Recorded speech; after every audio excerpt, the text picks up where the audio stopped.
आपण विविध क्षेत्रात उल्लेखनीय कार्य करणारे आपण त्यांचा संवाद घेत असतो। यातच गोंदिया जिल्ह्याचे हरिभक्त भाव आपले उके महाराज आलेले आहे, ते आपल्याला विस्तृतपणाने सांगणार। नमस्कार। नमस्कार जी, मी बलिराम उके महाराज गोंदिया।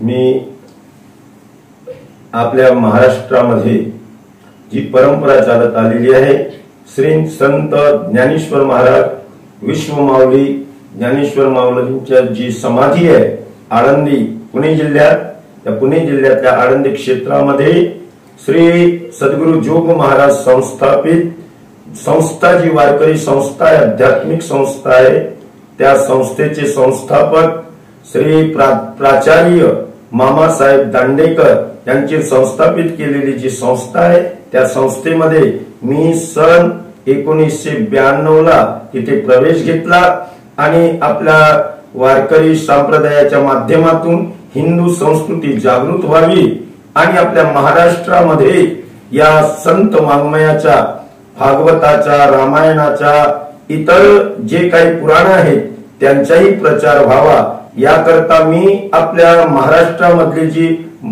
उत्तम भाषा, ज्याला आपली मायबोली म्हणतो, ती मराठी भाषा, कारण ज्ञानेश्वर माऊलींचे शब्द आहेत, माझ्या मराठाची बोलू कौतुकी, अमृतातेही पैजा जिंके, तैसे प्रसव लागे जगाते पडिये। म्हणजे त्या संपूर्ण जगाला अमृताने, म्हणजे याच हरिभजनाच्या हरिकीर्तनाच्या माध्यमातून सगळ्या जगांना एक आपल्या हिंदू संस्कृतीची चालना मिळावी, आपल्या संत महात्म्यांचे जे शब्द आहेत, मार्गदर्शन आहे, हे प्रत्येक लहान मोठ्यांपर्यंत पोहोचावं, याकरता मी प्रवचन करतो ज्ञानेश्वरीवर, हरिकीर्तन करतो, संत महात्म्यांची जी अभंगवाणी आहे त्याच्यावर, भागवतात जी भागवत कथा असते ती सुद्धा मी मराठी भाषेमध्ये आणि संस्कृत भाषेमध्ये करतो। रामायण आहे, इतर जे काही पुराण आहेत, सगळ्या 17 पुराणापैकी त्या पुराणाचे देवी पुराण वगैरे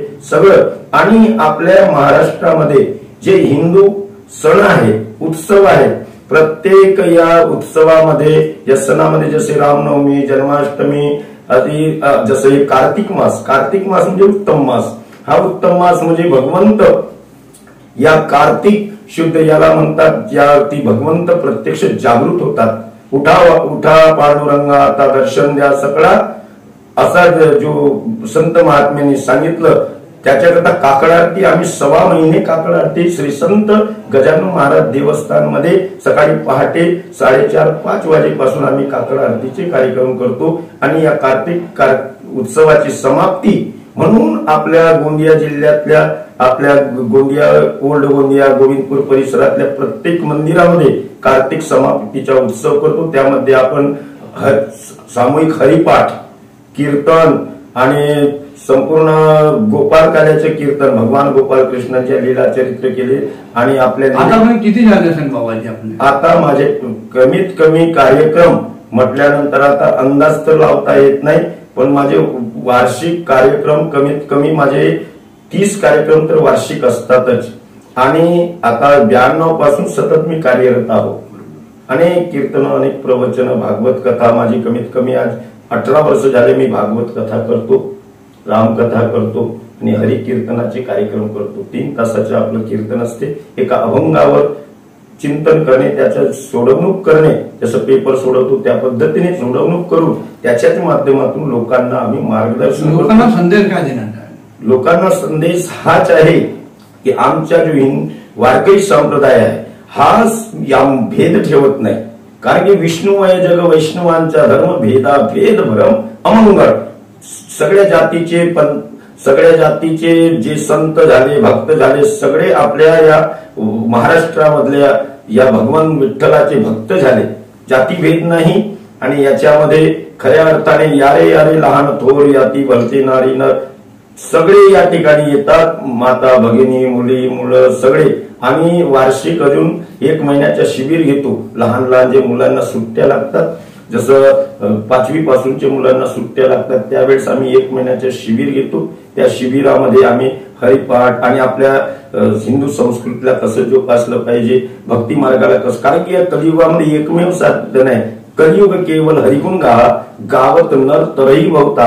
आपल्या जीवनाचे कल्याण करण्याकरता उद्धरण्याचा एकमेव मार्ग आहे तो आहे या भगवंताचं हरिभजन करणे, त्याचे गुणानुवाद गाणे, त्याची लीला श्रवण करणे, हा एकमेव साधन आहे. धन्यवाद.